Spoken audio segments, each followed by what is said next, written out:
बहुत बहुत शुक्रिया। और चलिए बढ़ते हैं आगे। आतंकी गतिविधियों पर यूपी एटीएस की पैनी नजर। रडार पर आए एमयू के कई छात्र। एटीएस की रिमांड पर 2 आतंकी। अलीगढ़ से 2 संदिग्ध आतंकियों को गिरफ्तार किया गया था। आईएसआई का पुणे मॉड्यूल यूपी के 6 जिलों में सक्रिय है। अलीगढ़ के अलावा संभल, प्रयागराज से तार जुड़े हुए लखनऊ, रामपुर और कौशाम्बी जिले में सक्रिय है ये मॉड्यूल। अभी तक की जांच में इस बात का खुलासा हुआ है। एटीएस ने संभल जिले से भी 4 युवकों को हिरासत में लिया था।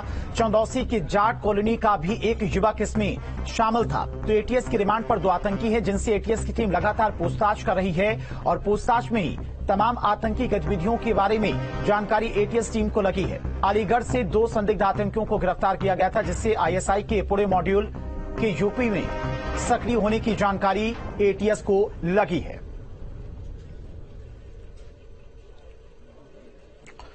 और इसी खबर पर तमाम जानकारी के साथ में संभल से सत्यपाल और लखनऊ से हमारे साथ अविनाश जुड़ गए। सबसे पहले अविनाश, आपके पास आएंगी, क्या कुछ अभी तक एटीएस को अहम दस्तावेज, अहम सुराग इन आतंकियों के पास ही हाथ लगे हैं?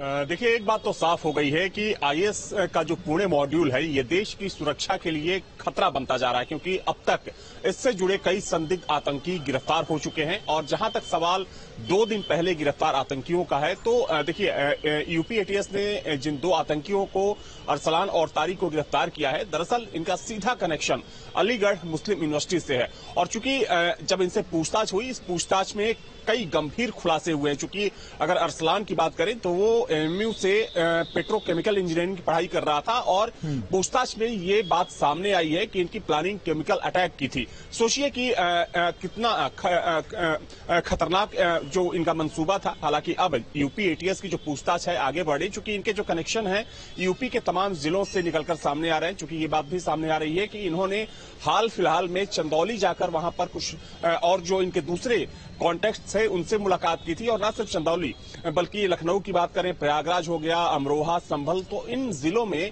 इनके क्या कुछ कनेक्शंस हैं और किन लोगों से इनकी बातचीत हो रही थी, इसको भी खंगाला जा रहा है। चूंकि ये बात सामने आई है कि आईएस के हैंडलर ने ही इनका संपर्क पुणे मॉड्यूल से कराया था और उस मॉड्यूल से जुड़ने के बाद ये प्लानिंग कर रहे थे। चूंकि इनकी जो प्लानिंग थी वो काफी खतरनाक थी और इसमें हो सकता है कि कुछ और जो दूसरे इनके सहयोगी हो, इनके संपर्क में रहने वाले जो दूसरे लड़के हो, वो भी एटीएस की रडार पर है। क्योंकि अब तक अगर हम बात करें तो कुछ समय पहले एनआईए ने 2 संदिग्ध आतंकियों को गिरफ्तार किया था। चूंकि उनसे दिल्ली में एनआईए और दिल्ली स्पेशल सेल की लगातार पूछताछ भी हो रही थी और उसी पूछताछ में जो इनपुट मिला था, उसी इनपुट के आधार पर यूपी एटीएस ने अरसलान और तारिक को अलीगढ़ से गिरफ्तार किया था। लेकिन अब माना जा रहा है कि इनसे पूछताछ में जो जानकारी सामने आएगी, जो इनपुट मिलेंगे, उसके आधार पर यूपी एटीएस कुछ और संदिग्धों को गिरफ्तार कर सकती है। हालांकि ऐसी सूचना आ रही है कि कुछ और संदिग्धों को यूपी एटीएस ने हिरासत में लिया है और उनसे पूछताछ कर रही है एटीएस।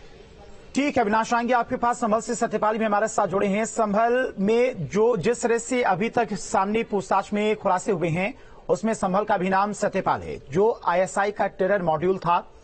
6 जिले यूपी थे जहां पर ये आतंकी गतिविधियां सक्रिय थी। संभल में अभी तक क्या कुछ कनेक्शन निकलकर सामने आया है और एटीएस की टीम के द्वारा जो अभी तक आतंकियों से पूछताछ की गई है, उसमें संभल में भी क्या कोई ऐसा हो सकता है जिनसे ये आतंकी संपर्क में थे? बताया जा रहा है कि एटीएस ने 4 युवक संदिग्धों को गिरफ्तार किया गया। जिला प्रशासन इन 4 संदिग्ध लोगों की अभी किसी प्रकार की पुष्टि नहीं करता है। इनको अलीगढ़ से पकड़े गए 2 संदिग्ध आतंकियों से इनके तार जुड़े बताए जा रहे हैं। ये भी बताया जा रहा है कि ये 4 युवक अलीगढ़ में आना जाना रहता था। संभल से भी कहीं अहम जानकारी निकलकर सामने आई कि कुछ संदिग्धों को एटीएस की टीम ने उठाया है। जी, जिसमें अभी जिला प्रशासन इन 4 लोगों की किसी प्रकार की पुष्टि नहीं करता है कि कहां से, किस टाइम, कहां से उठाए गए। लेकिन ये बताया जा रहा है ये 4 संदिग्ध लोग हैं, अलीगढ़ में पकड़े गए 2 संदिग्ध आतंकियों से इनके जुड़े तार बताए जा रहे हैं। ये भी बताया जा रहा है 4 युवकों का इनका अलीगढ़ आना जाना रहता था। और ये भी बताया जा रहा है कि 4 लोग यूनिवर्सिटी में छात्र रह चुके हैं, जिसको लेकर कहीं ना कहीं बड़ा सवाल है और एटीएस लगातार नजर बनाए रखी है। और ये भी बताया जा रहा है, लेकिन अभी इस प्रकार की जिला प्रशासन संभल का कोई इस तरीका की पुष्टि नहीं करता है। ठीक है सत्यपाल और अविनाश, आप दोनों का फिलहाल बहुत बहुत शुक्रिया तमाम सारी जानकारी के लिए। तो दोनों